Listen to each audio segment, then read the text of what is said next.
નમસ્કાર દર્શક મિત્રો, આજે આપણે એક રામદેવ પ્રાકૃતિક ફાર્મની માલપા એક એવું ટોપિક લઈને આવ્યા છીએ કે માનો કે આજે આપણે રામદેવ પ્રાકૃતિક ફાર્મની માલપા એક એવું ટોપિક લાવ્યા છીએ કે જે હજારો વર્ષથી આપણે શાકભાજીમાં વપરાતી જે ભાજી કહેવાય ને, તો એ ભાજી છે.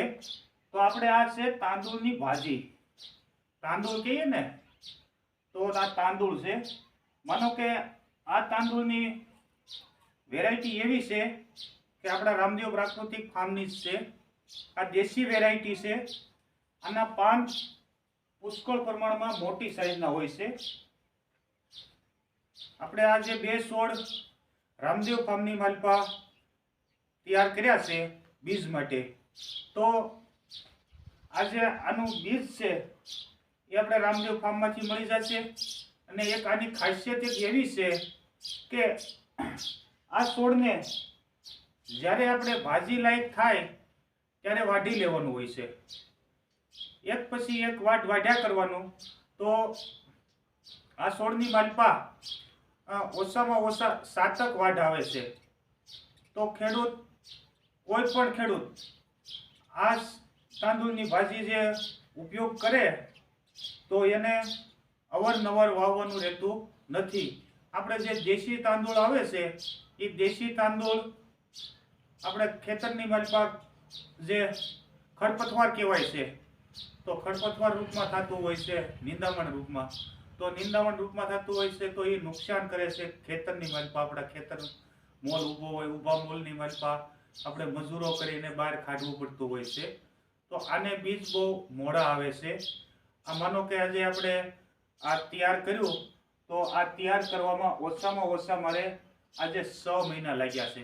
કેટલા કે જેઠ મહિનાથી આપણે જે આહાડ મહિનો આવે ને, કે જૂન અને મે મહિનાથી આની પ્રોસેસ ચાલુ હતી, ત્યારે અત્યારે આ તાંદૂળ કમ્પ્લીટ થઈ ગયું છે આપણે બીજ માટે. તો આને બીજ બહુ મોડા આવે છે અને ખેડૂતોને મોલને કોઈ નડતરરૂપ થતું નથી. અને ભાજી પણ સ્વાદિષ્ટ અને ગુણકારી હોય છે આની. તો આના બીજ જે ખેડૂત ભાઈઓને, દર્શક મિત્રોને જોઈએ તેને રામદેવ ફાર્મમાંથી મળી જશે. અને કહેવાય છે ને કે એક દિવસ આજથી 5000 વર્ષ પહેલા કૃષ્ણ ભગવાન જ્યારે હસ્તિનાપુર ગયા શાંતિ પ્રસ્તાવ લઈને, કે કૌરવોનો અને પાંડવોનું યુદ્ધ ન થાય એના માટે શાંતિ પ્રસ્તાવ લઈને ગયા. તો ત્યારે કૃષ્ણ ભગવાન વિદુરને ઘેરે ગયા હતા. ક્યાં ગયા હતા? વિદુરને ઘેરે. આપણે લક્ષ્મણ બાપુ બારોટ ગાતા કે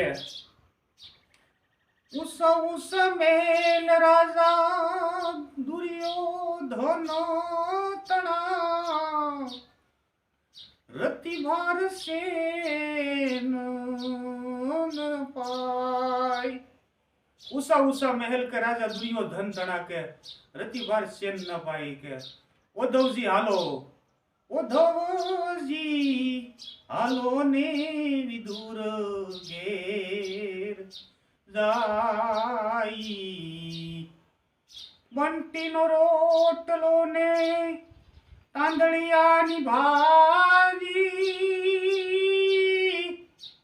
બંટીનો રોટલો ને તાંદળિયાની ભાજી, રૂખી રૂખી ભોગ લગાઈ વિદુરજી હાલો ને ઉદ્ધવજી વિદુર ઘેર જાય. હાલો ને ઉદ્ધવજી કે વિદુર ઘેર જાય. કે બંટીનો રોટલો ને તાંદળિયાની ભાજી. તો આજથી 5500 વર્ષ પહેલા કૃષ્ણ ભગવાને તાંદળિયાની ભાજી ખાધેલી. અને એકવાર પણ જ્યારે પોરબંદરથી સુદામાજી ગયા હતા ત્યારે પણ તાંદળિયાની ભાજી આપણે પોતળીમાં લઈ અને કૃષ્ણ ભગવાન સાટો લઈને ગયા હતા. તો ત્યારે પણ કૃષ્ણ ભગવાને સુદામાના હાથની તાંદૂળની ભાજી ખાધી હતી અને એક વિદુરના હાથની ખાધી હતી.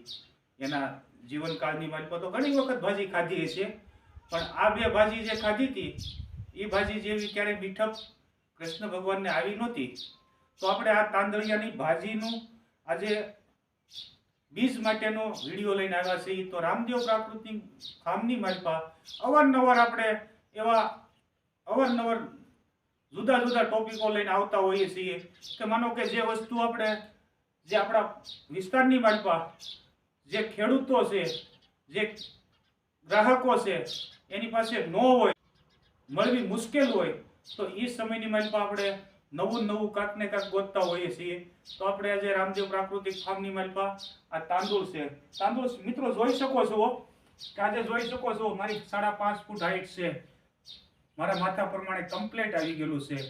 તો આવું તાંદૂળ તમે અત્યાર સુધીમાં ક્યાંય જોયું નહીં હોય. અને રામદેવ પ્રાકૃતિક આપણે જે રામદેવ ખેતીની ચેનલ છે યુટ્યુબની મારી પાસે, રામદેવ ખેતીને લાઈક, શેર અને સબસ્ક્રાઇબ કરવા વિનંતી કે અવારનવાર તમને આવા નવા વિડીયો મળી રહે અને અવારનવાર તમને નવું જાણવા મળે કે આપણે ખેડૂતો માટે કાંઈક ને કાંઈક આવું નવું ટોપિક લઈને આવતા હોઈએ છીએ.